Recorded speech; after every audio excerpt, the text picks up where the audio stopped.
ನಮಸ್ಕಾರ. ನಿಮ್ಮೆಲ್ಲರಿಗೂ ರೇಖಾಸ್ ಕುಕ್ಕೋಸ್ಗೆ ಸ್ವಾಗತ. ನಾನಿವತ್ತು ಸಿರಿಧಾನ್ಯನ ಉಪಯೋಗಿಸ್ಕೊಂಡು ಒಂದು ಬಿಸ್ಕೆಟ್ ಮಾಡೋದು ಹೇಗೆ ಅಂತ ಹೇಳ್ಕೊಡ್ತೀನಿ. ಈ ಸಿರಿಧಾನ್ಯಕ್ಕೆ ಸಾಮೆ ಅಂತಾರೆ ಅಥವಾ ಲಿಟಲ್ ಮಿಲೆಟ್ ಅಂತ ಕರೀತಾರೆ ಇದನ್ನು. ಈ ಸಾಮೆಯಿಂದ ಒಂದು ಹೆಲ್ದಿ ಆದಂಥ ಒಂದು ಬಿಸ್ಕೆಟ್ನ ಹೇಗೆ ಮಾಡೋದು ಅಂತ ನೋಡೋಣ ಬನ್ನಿ. ಇದಕ್ಕೆ ನಾನು ಸಕ್ಕರೆನೂ ಕೂಡ ಉಪಯೋಗಿಸಿಲ್ಲ. ಇದು ಬೆಲ್ಲದಿಂದ ಮಾಡಿರೋವಂಥದ್ದು. ಆಮೇಲೆ ನಿಮಗೆ ಅವನ್ನಿನ ಅವಶ್ಯಕತೆಯೂ ಇದಕ್ಕಿರೋದಿಲ್ಲ. ಇದನ್ನು ನೀವು ಕಡಾಯಿ ಒಳಗೆ ಅಥವಾ ಕುಕ್ಕರ್ ಒಳಗೆ ಕೂಡ ಮಾಡ್ಕೋಬೋದು. ನೋಡಿ ಇವಾಗ ಹೇಗೆ ಮಾಡೋದು ಅಂತ ನೋಡೋಣ ಬನ್ನಿ.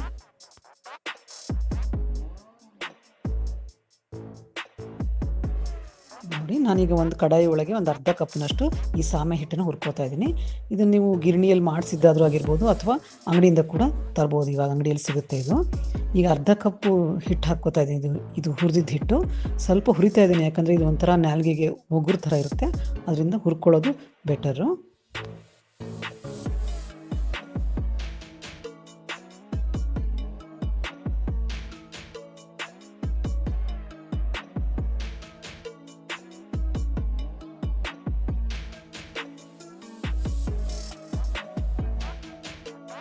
ನಾನೀಗ 2 ದೊಡ್ಡ ಚಮಚ ಬೆಲ್ಲ ಹಾಕ್ತೀನಿ. ಬೆಲ್ಲನ ಚೆನ್ನಾಗಿ ಪುಡಿ ಮಾಡಿಕೊಂಡ್ರೆ ಒಳ್ಳೆಯದು.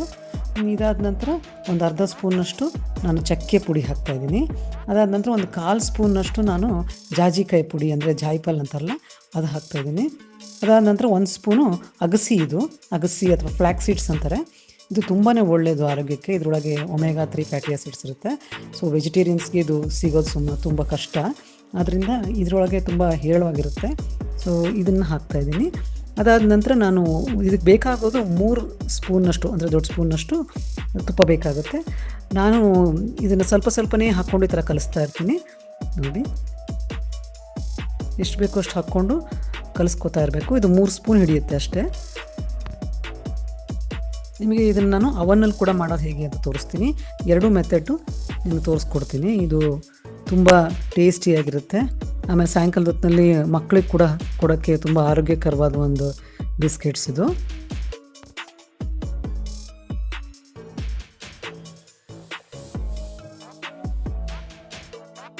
ನೋಡಿ ಈ ಥರ ಉಂಡೆ ಮಾಡೋಕ್ಕೆ ಆದರೆ ನಾವು ಬಿಸ್ಕೆಟ್ನ ಮಾಡ್ಕೊಳ್ಳೋಕ್ಕೆ ಇದು ರೆಡಿ ಆಗುತ್ತೆ.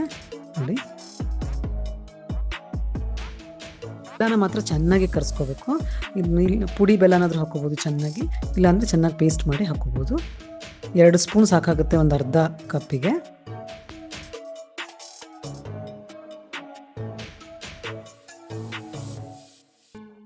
ಈ ಥರ ಕೈಯಿಂದ ಇದನ್ನು ತಟ್ಕೊಂಡು ಇದ್ರ ಮೇಲೆ ನಾನು ಸ್ವಲ್ಪ ಎಳ್ಳನ್ನು ಹಾಕ್ಕೋತಾ ಇದ್ದೀನಿ. ಅದು ಕೂಡ ತುಂಬ ಒಳ್ಳೆಯದು ಅನ್ನೋದಕ್ಕೆ ಇದನ್ನು ಹಾಕ್ಕೋತಾ ಇದ್ದೀನಿ. ಈಗ ಇದರೊಳಗೆ ಇದನ್ನು ಅವನಲ್ಲಿ ಮಾಡೋಕ್ಕೆ ಮೊದಲು ನಾನು ರೆಡಿ ಮಾಡ್ಕೋತಾ ಇದ್ದೀನಿ. ಅವನಲ್ಲಿ 180 ಡಿಗ್ರೀಸಲ್ಲಿ ಒಂದು 10 ಮಿನಿಟ್ಸ್ ಮಾಡಿದ್ರೆ ಸಾಕು ಇದು. ನೋಡಿ ಆಮೇಲೆ ನಿಮಗೆ ಕಡಾಯಲ್ಲಿ ಕೂಡ ಹೆಂಗೆ ಮಾಡೋದು ಅಂತ ತೋರಿಸ್ತೀನಿ. ಇದು ನಾನು ಕೆಳಗಡೆ ಒಂದು ಬೇಕಿಂಗ್ ಶೀಟ್ ಇಟ್ಕೋತಾ ಇದ್ದೀನಿ. ನಿಮ್ಮ ಹತ್ರ ಬೇಕಿಂಗ್ ಶೀಟ್ ಇಲ್ಲ ಅಂದರೆ ಒಂದು ವೈಟ್ ಪೇಪರ್ಗೆ ಒಂಚೂರು ಎಣ್ಣೆ ಹಚ್ಚಿಬಿಟ್ರೆ ಅದೇ ಬೇಕಿಂಗ್ ಶೀಟ್ ಆಗುತ್ತೆ. ಸೊ ಅದ್ರ ಮೇಲೆ ಡೈರೆಕ್ಟಾಗಿ ಈ ಥರ ಇಟ್ಕೊಂಡು ಒಂದು ಪ್ಲೇಟ್ ಮೇಲೆ ಈ ಥರ ಇಟ್ಕೊಂಡು ಬೇಕ್ ಮಾಡ್ಕೋಬೋದು.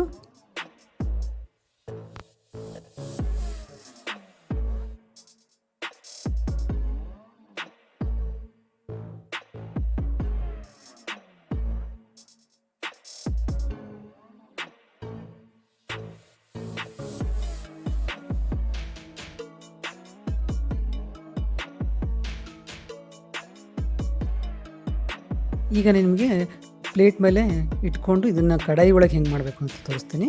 ಇದೇ ಥರ ರೆಡಿ ಮಾಡಿ ಇಟ್ಕೊಂಡು ಬಿಸ್ಕೆಟ್ಸ್ನ ನಾನು ಆಗಲೇ ಏನು ಬೇಕಿಂಗ್ ಶೀಟ್ ಹಾಕ್ಕೊಂಡಿದ್ದೆನಲ್ಲ ಅದೇ ಥರ ಒಂದು ಬೇಕಿಂಗ್ ಶೀಟ್ ಹಾಕ್ಕೊಂಡಿದ್ದೀನಿ. ಸೊ ಅದ್ರ ಮೇಲೆ ನಾನು ಬಿಸ್ಕೆಟ್ಸ್ಗಳನ್ನ ಸೆಟ್ ಮಾಡ್ಕೊಂಡಿದ್ದೀನಿ.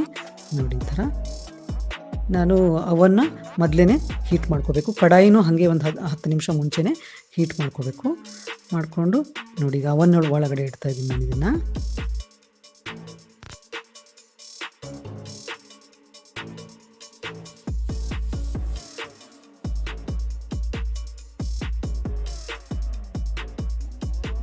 ಇದಾಗಲೇ ನಾನು ಮುಂಚೆನೇ ಒಂದು 10 ನಿಮಿಷ ಹೀಟ್ ಮಾಡ್ಕೊಂಡಿದ್ದೀನಿ.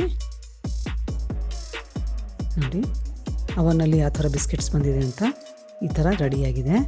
ಒಂದು 10 ನಿಮಿಷಕ್ಕೆ ಚೆನ್ನಾಗಾಗುತ್ತೆ ಈ ಥರ.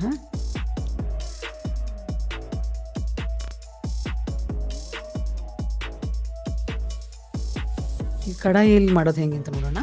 ನಾನಿವಾಗ ಒಂದು ಹಳೆ ಕಡಾಯಿನ ತೊಗೊಂಡಿದ್ದೀನಿ, ಯಾಕಂದರೆ ಇದೇ ಥರ ಡ್ರೈ ಆಗಿ ನಾವು ಬಿಸಿ ಮಾಡಿದ್ರೆ ಸ್ವಲ್ಪ ಕಪ್ಪಾಗೋ ಚಾನ್ಸಸ್ ಇರುತ್ತೆ. ಸ್ವಲ್ಪ ಹಳೇದು ತೊಗೊಂಡ್ರೆ ಒಳ್ಳೆಯದು. ಸೊ ಅದನ್ನು ಬಿಸಿ ಮಾಡಿಕೊಂಡು ಒಂದು ಸ್ಟ್ಯಾಂಡ್ ಇಟ್ಕೊಂಡು ಅದ್ರ ಮೇಲೆ ಪ್ಲೇಟ್ ಇಟ್ಟಿದ್ದೀನಿ. ಈ ಥರ ಮುಚ್ಚಿಟ್ಟಿದ್ದೀನಿ ನೋಡಿ ಒಂದು 10 ನಿಮಿಷಕ್ಕೆ ಈ ಥರ ಆಗುತ್ತೆ. ಆದರೆ ಇದನ್ನು ಸಣ್ಣ ಫ್ಲೇಮಲ್ಲಿ ಮಾತ್ರ ಮಾಡಬೇಕು, ದೊಡ್ಡ ಫ್ಲೇಮಲ್ಲಿ ಯಾವತ್ತೂ ಮಾಡಬಾರ್ದು. ಯಾಕಂದರೆ ಇದಕ್ಕೆ ಮೇಲಿಂದ ಹೀಟ್ ಬರೋದಿಲ್ಲ. ಆದ್ದರಿಂದ ಬರೀ ಕೆಳಗಡೆ ಅಷ್ಟೇ ಹೀಟ್ ಆಗೋದ್ರಿಂದ ಅದು ಸುಡೋ ಚಾನ್ಸಸ್ ಇರುತ್ತೆ ಬಿಸ್ಕೆಟು. ಅದಕ್ಕೆ ಸ್ವಲ್ಪ ಲೋ ಟು ಮೀಡಿಯಮ್ ಫ್ಲೇಮ್, ಅಂದರೆ ಒಂದು ಸಣ್ಣ ಫ್ಲೇಮಲ್ಲಿ ಇಟ್ಕೊಂಡು ಮಾಡ್ಕೋಬೇಕು. ನೋಡಿ ಎಷ್ಟು ಚೆನ್ನಾಗಿ ಬಂದಿದೆ ಬಿಸ್ಕೆಟು. ರುಚಿ ಕೂಡ ತುಂಬಾ ಚೆನ್ನಾಗಿರುತ್ತೆ ಇದು.